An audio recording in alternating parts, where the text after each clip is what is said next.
আসসালামু আলাইকুম। Basic blogger টিউটোরিয়ালে আজকের পর্বে আপনাদের সবাইকে স্বাগতম। আজকের বিষয় হচ্ছে কমেন্ট মডারেশন। আমি মোহাম্মদ তাহসিন আমিন আপনাদের সবাইকে সালাম ও শুভেচ্ছা জানিয়ে আজকের পর্ব শুরু করছি। তাহলে আজকে আমরা শিখব কি করে কমেন্ট মডারেশন করতে হয়। কমেন্টের যে আমাদের ব্লগে একটি অপশন আছে কমেন্ট, সেই অপশনটির কাজ সম্পর্কে আজকে আমরা বিস্তারিত আলোচনা করব। তাহলে চলুন আমরা আমাদের ব্লগে চলে যাই কি করে আমরা কমেন্ট মডারেশন ইত্যাদির কাজ করব। তাহলে আমরা আগে যে জায়গায় ছিলাম, আমাদের ব্লগের কমেন্ট মডারেশনের যে আমাদের কমেন্ট অপশন, এই জায়গায় আমি চলে যাই।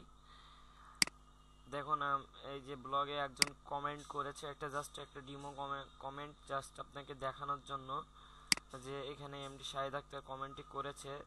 কোন পোস্টের পরে করেছে সেটা এই যে লিখেছে, nice post, I really like this post on, এটার পরে করেছে জাস্ট।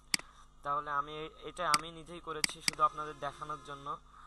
মনে করুন আপনি যদি এই পোস্টটি পছন্দ না করেন বা এই পোস্টটি আপনার পোস্টের সাথে রিলেটেড না, তখন জাস্ট এখান থেকে স্ট্যাম্প অপশনটি আছে, স্প্যাম্প অপশনে ক্লিক করবেন। দেখবেন যে এটা স্প্যামের মধ্যে চলে যাবে। যদি চান যে আবার এটাকে আপনি আপনার সাইটে ফিরিয়ে আনবেন, তখন নো স্প্যাম দিলে আবার সাইটে চলে আসবে।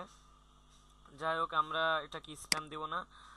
এরপরে আছে আপনাকে আরেকটি অপশন আছে রিমুভ কন্টেন্ট, মানে এটার মাধ্যমে আপনার যে কন্টেন্টটি আছে সেটাই ডিলিট হয়ে যাবে।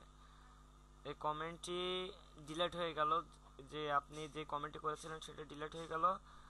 এখন যদি চান আপনি কমেন্টটি ফিরিয়ে আনতে, কিন্তু এখন পারবেন না। যদি আপনি স্প্যাম দেন তাহলে কমেন্টটি ব্লগে শো করবে না, স্প্যাম অপশনে জমা থাকবে। যদি আপনি একবার রিমুভ বা ডিলিট এই দুটো একটা দেন, তাহলে কিন্তু আর আপনি কমেন্টটি পাবেন না।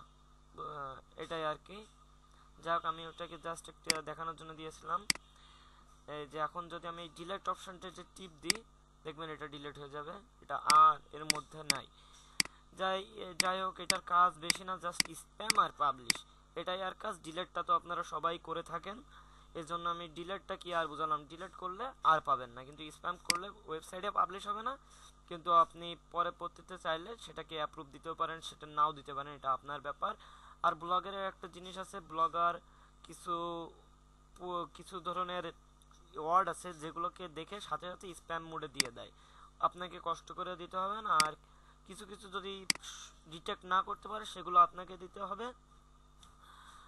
আর এগুলাই কি আর আর ব্লগারে তেমন কোনো নাই। তাহলে ঠিক আছে, আজকের মতো এখানে বিদায় নিলাম। আগামী পর্ব দেখার জন্য সবাইকে আমন্ত্রণ জানিয়ে আজকের মতো শেষ করলাম। খোদা হাফেজ, সবাই ভালো থাকবেন।